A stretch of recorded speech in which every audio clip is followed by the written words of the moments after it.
आम्हाला असं वाटलं आपल्या आयुष्याचं कोणतरी परमेश्वरच भेटलं, नाही तर आम्ही याच्यावर ठरवलेलोच आपलं शेवट होणार आहे.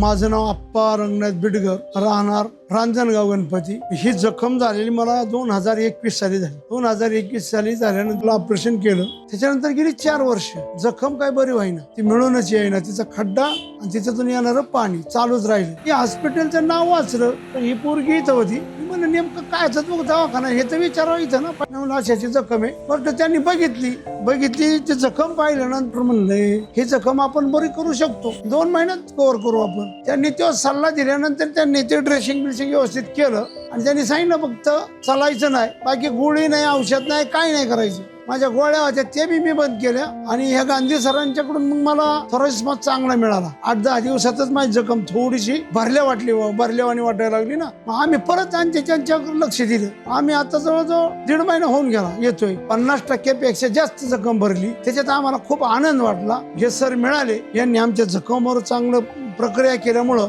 आमची जखम आता 50% म्हणजे 50-55% भरलेली. आता राहिली थोडी 1 महिन्याभरात ती पूर्ण होऊ शकते यांच्या सांगण्यावरून. त्याच्यामुळे आम्हाला खूप आनंद आणि समाधान वाटलं आणि आम्हाला असं वाटलं आपल्या आयुष्याचं कोणतरी परमेश्वरच भेटलं, नाही तर आम्ही याच्यावर ठरवलेलोच आपलं शेवट होणार आहे. त्याच्यामुळे आम्ही फार या गांधी सरांचं आहे ना फार आभारी आहे.